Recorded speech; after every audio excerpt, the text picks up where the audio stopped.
At exactly midnight, somewhere in the Pacific Ocean, a cargo ship is moving slowly through the dark. It's carrying oil, steel, food, things you can touch. But the real trade already happened weeks ago. No ships, no crates, no containers, just numbers. That's the uncomfortable truth of the modern global economy. Countries don't really trade stuff anymore. They trade numbers that represent stuff. And most people don't realize how strange or fragile that is. Because when countries stop trusting those numbers, the ships don't matter anymore. Pause on that. If all global trade suddenly had to go back to exchanging actual physical goods, the system wouldn't slow down. It would break. And today, more than ever, we're dangerously close to testing that. So let's talk about why countries trade with numbers instead of actual stuff, how the system quietly took over the world, and what happens when the math stops adding up. 100 years ago, trade was brutally physical. If one country wanted wheat, it sent gold. If it wanted oil, it shipped machinery or weapons or something tangible in return. Trade was slow, messy, expensive. Every transaction required moving real things across borders.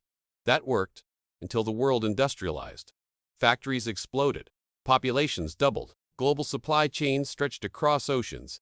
Suddenly, the volume of trade became too large to settle with physical exchange. Imagine trying to trade modern global oil markets using gold bars. You'd need ships full of metal just to keep up for a single day. So countries did what humans always do when reality becomes inconvenient. They abstracted it. Instead of trading stuff for stuff, they started trading claims, numbers that say, I owe you, you owe me, we'll settle later.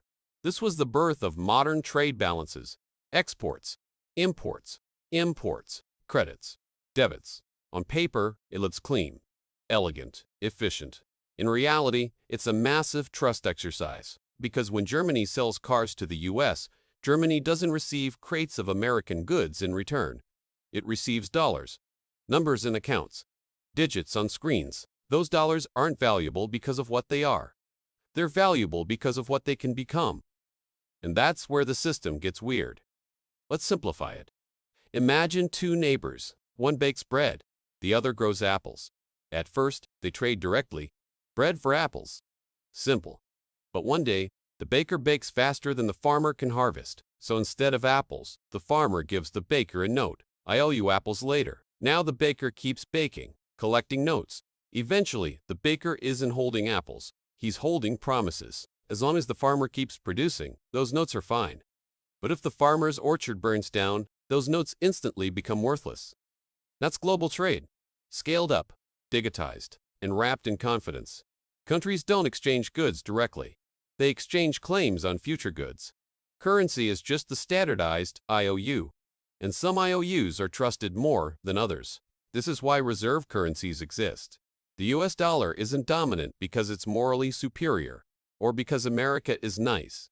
It's dominant because everyone believes everyone else will accept it. That's it. No magic, no secret vault, just belief at scale. When China exports electronics, it accepts dollars because it knows oil is priced in dollars. Debt is priced in dollars. Global markets run on dollars. Those numbers are liquid. They move easily. They're universally accepted. So countries don't need to ship wheat back and forth. They just adjust balances. China accumulates dollar reserves. The US accumulates trade deficits. Nothing explodes. Nothing collapses on the surface. But here's the uncomfortable math. For every surplus, there must be a deficit. One country saving means another country spending. When a country runs trade surpluses year after year, it's not collecting goods. It's collecting financial claims on the rest of the world, paper wealth, digital wealth. And the longer this goes on, the larger the pile of numbers becomes. At some point, someone has to ask the quiet question: can these claims actually be honored? This is where the system becomes fragile, because settling with numbers only works as long as nobody demands physical settlement. The moment countries want real stuff back, commodities, factories, land, influence, things get tense. This is why trade disputes escalate so fast. They're not about steel tariffs. They're about balance sheets. When one country says, we don't want your IOUs anymore, it's saying, we don't trust your future. And trust is the only thing holding this system together. There's an irony here. The more advanced the global economy becomes, the less it touches reality.